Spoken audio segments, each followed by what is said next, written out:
कहानी की शुरुआत 1951 से होती है, जहां हम एक बच्चे को देखते हैं जिसका नाम गोटिया है। गोटिया की माँ एक चाबुक की मदद से उसे मार रही थी, क्योंकि वो एक लड़की जिसका नाम मुन्नी है वो उससे बेहद प्यार करता है, जो कि उससे 7 साल बड़ी है। यहाँ तक कि गोटिया ने मुन्नी के मंगेतर के खाने में जहर मिलाकर उसे मारने की भी कोशिश की, लेकिन उस लड़के का नसीब अच्छा था कि वो बच गया। यहाँ हमें ये पता चलता है कि गोटिया उस लड़की से पागलों की तरह प्यार करता है और वो उसके लिए कुछ भी करने को तैयार है। इसी हरकतों की वजह से उसकी माँ उसे बहुत मारती है और आखिरकार उसकी माँ उसकी हरकतों की वजह से तंग आकर उसी दिन उसका मुंडन करवा देती है जिस दिन उस लड़की की शादी थी। लेकिन एक दिन रात में गोटिया अपनी बहन को लेकर चतकवाड़ी नाम की जगह पर जाने लगता है, लेकिन उसकी बहन साफ मना कर देती है क्योंकि उसके और गांव वालों के हिसाब से वो जगह शराबित है। लेकिन गोटिया अपनी बहन को प्यार से मनाकर वहां ले जाता है और एक बरगद के पेड़ के पास पहुंचता है। अब इस पेड़ के पास बैठ जाता है और अब वो यहाँ काला जादू करने वाला है, जिससे वो मुन्नी को हमेशा के लिए हासिल कर लेगा। लेकिन उस काले जादू में उसे एक लड़की की बलि देनी थी, इसलिए वो अपनी छोटी बहन को यहाँ साथ लाया था। गोटिया जैसे ही अपनी बहन को मारने लगता है, गोटिया की बहन उसे जोर से धक्का देती है और वो पेड़ के पास फिसल जाता है और उसके सर पर गहरी चोट पड़ने की वजह से उसकी उसी वक्त मौत हो जाती है। गोटिया के अंतिम संस्कार के बाद कुछ पंडित मिलकर उस बरगद के पेड़ पर कुछ धागे बांधकर गोटिया को उस पेड़ के पास दफन कर देते हैं, ताकि वो दोबारा जिंदा ना हो सके। क्योंकि उन लोगों का मानना था जो बच्चा मुंडन होने के बाद 10 दिन से पहले मर जाता है तो वो मरने के बाद एक राक्षस बनकर लौट सकता है। अगर वो मरने के बाद जिंदा हो गया तो वो मुंजिया कहलाएगा और उसके अंदर बहुत ज्यादा पावर होगी, तो इसी तरह वो बहुत लोगों को नुकसान कर सकता है। इसके बाद कहानी बहुत सालों बाद यानी प्रेजेंट में आती है, जहाँ हम बिट्टू नाम के एक लड़के को देखते हैं जिसकी फैमिली में बस 3 फर्द थे, एक बिट्टू, दूसरी उसकी माँ पम्मी और उसकी दादी। बिट्टू अपनी दादी से बहुत अटैच था, इसलिए उनका बहुत ख्याल रखता था। बिट्टू को बचपन ही से उसी बरगद के पेड़ के विजन आते हैं, लेकिन वो उन सबको इग्नोर कर देता है। उसके बाद बिट्टू की मुलाकात उसकी बचपन की दोस्त बेला से होती है। दरअसल बिट्टू बचपन ही से बेला को पसंद करता था, लेकिन आज तक उसने बेला को नहीं बताया था कि वो बचपन ही से उससे एक तरफा मोहब्बत करता है। दरअसल बेला वहाँ अपनी जुम्बा क्लासेस की ओपनिंग के लिए आई थी। इसके बाद बिट्टू अपने दोस्त स्पीलबर्ग से मिलता है, जो फोटोग्राफर और एडिटर है। तो बिट्टू अपने दोस्त से बेला की जुम्बा क्लासेस की ओपनिंग वाले दिन वीडियो शूट करने को कहता है और उससे अपनी जेब से पैसे देगा और बेला को ये बताता है कि वो फ्री में वीडियो शूट करेगा।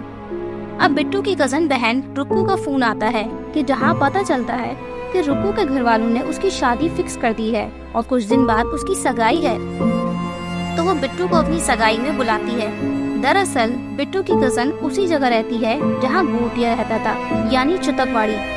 अब बिट्टू और उसकी फैमिली रुक्कू की सगाई के लिए घर से निकल जाते हैं। जब वो रुक्कू के घर पहुँचते हैं तो उन्हें देखकर सभी लोग खुश थे, सिवाय बिट्टू के चाचा जिनका नाम बल्लू था।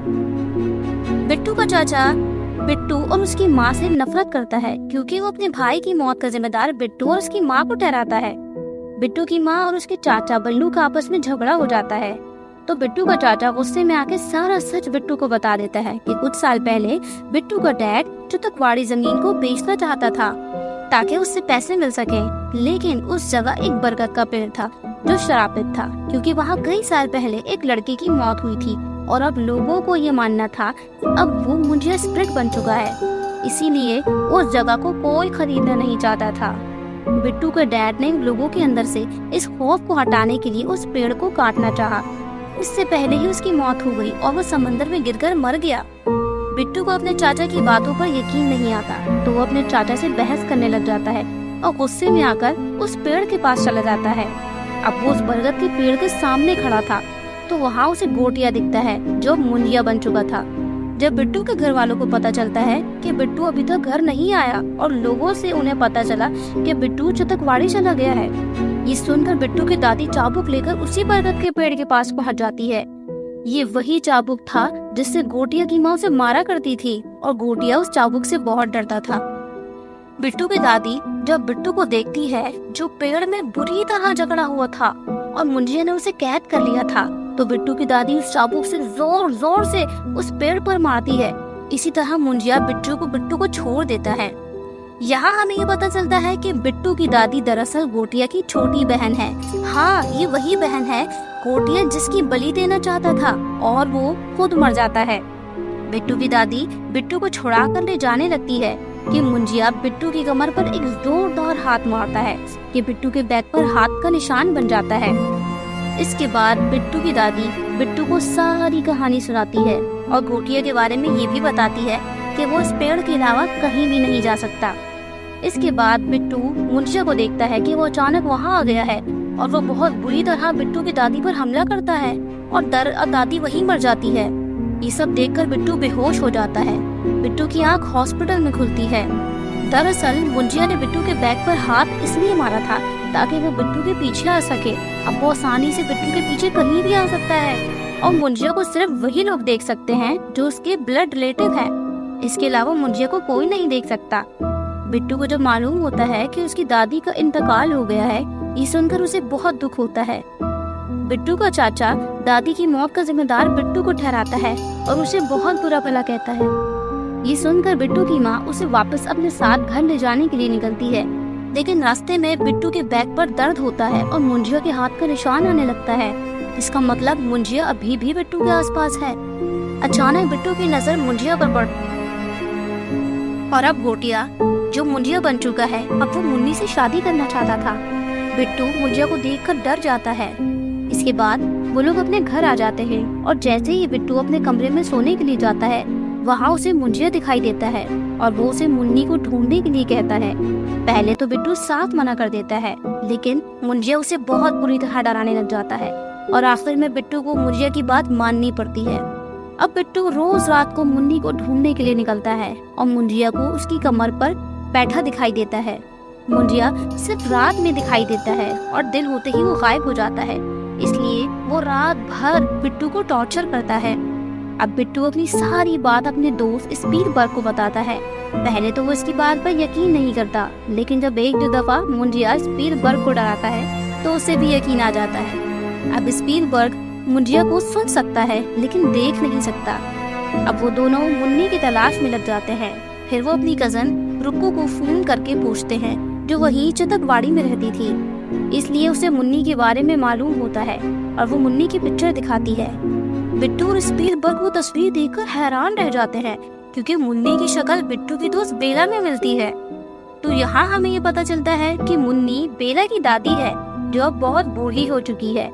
मुंजिया जब उस बूढ़ी दादी यानी मुन्नी से मिलता है तो उसकी सारी मोहब्बत पानी पानी हो जाती है, लेकिन अब उसका दिल बेला पे आ जाता है क्योंकि मुन्नी अपनी जवानी में बिल्कुल बेला जैसी दिखती थी।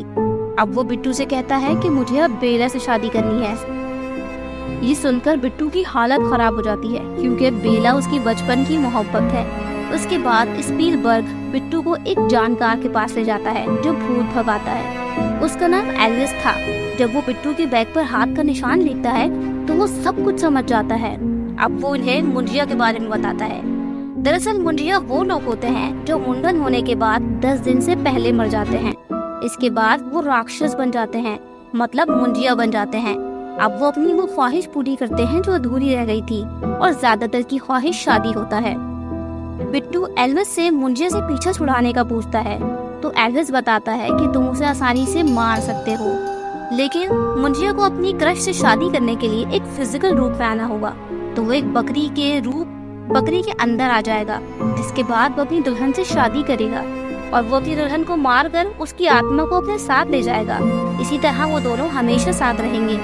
लेकिन अगर तुम्हें उसे मारना है तो शादी से पहले वो एक बकरी के जब अंदर आएगा तो उन्हें उस बकरी को मार देना होगा, जिसके साथ मुंजिया भी खत्म हो जाएगा।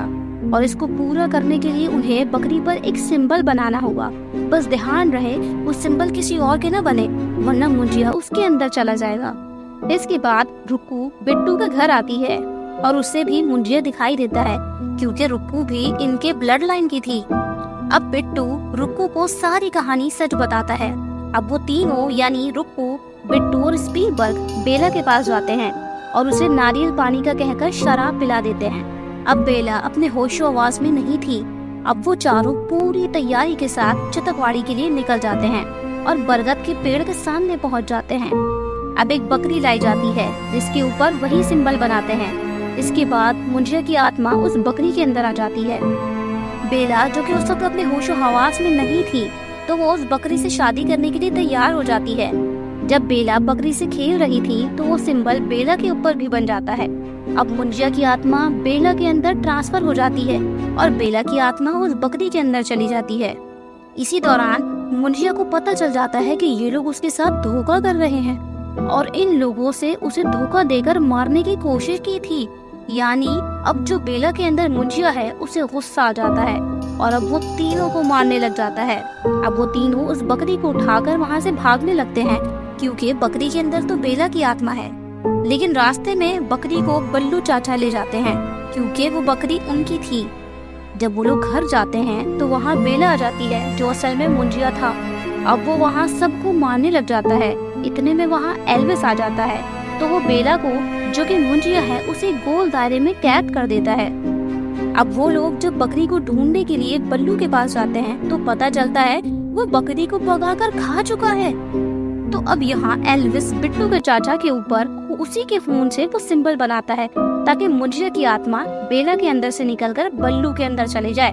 क्योंकि बकरी को बल्लू ने खाया था। अगर वो बकरी को नहीं खाता तो आराम से मुंजिया को मारा जा सकता था। मुंजिया की आत्मा जब बल्लू के अंदर जाती है तो वो सबको मारना शुरू कर देता है। इसी दौरान स्पीलबर्ग वहाँ बकरी ले आता है तो पता चलता है बल्लू ने दूसरी बकरी खाई थी। लेकिन अब बकरी का क्या फायदा, अब तो बहुत देर हो चुकी थी। बल्लू सब पर अटैक करने लगता है और बेला को चतकवाड़ी दे जाता है। तभी हम मुंजिया को देखते हैं जो बल्लू के अंदर था और वो बेला को मारने ही वाला होता है कि वहाँ बिट्टू वही चाबुक लेकर आ जाता है जिससे मुंजिया डरता है। अब बिट्टू बल्लू को छड़ी से मार मार कर उस पर वो जैक वाला सिंबल बना देता है और बल्लू बिट्टू को बहुत मारता है और उसे पेड़ से लटका देता है। इसी दौरान बिट्टू के हाथ से खून निकलता है और वो उसी खून से पेड़ पर वो जैक वाला सिंबल बना देता है। इसके बाद मुंजिया ट्रांसफर होकर बल्लू के शरीर से निकलकर पेड़ पर वापस चला जाता है। अब वो दोनों समझते हैं कि अब मुंजिया वापस पेड़ पर चला गया है तो अब वो दोनों सेफ हैं। लेकिन अचानक पेड़ की जड़ें फैलने लग जाती हैं और बिट्टू और बेला दोनों को जकड़ लेती है। इसी दौरान बेला की नजर वहाँ पड़े पेट्रोल पर पड़ती है और वो उस पेट्रोल के जरिए उस पेड़ पर आग लगा देते हैं। उसके बाद सब कुछ ठीक हो जाता है। बिट्टू बेला के पास आके कहता है, मैंने सुना है तुम यूएस जा रही हो। वो कहती है, हाँ, मैं अपने मम्मी पापा के पास जा रही हूँ, जल्द ही वापस आऊंगी। इसके बाद बिट्टू बेला को आई लव यू कहता है और अपने दिल की सारी बातें उसे बता देता है। लेकिन बेला कहती है कि मैंने तुम्हें हमेशा अपना दोस्त माना है, इससे ज्यादा और कुछ नहीं।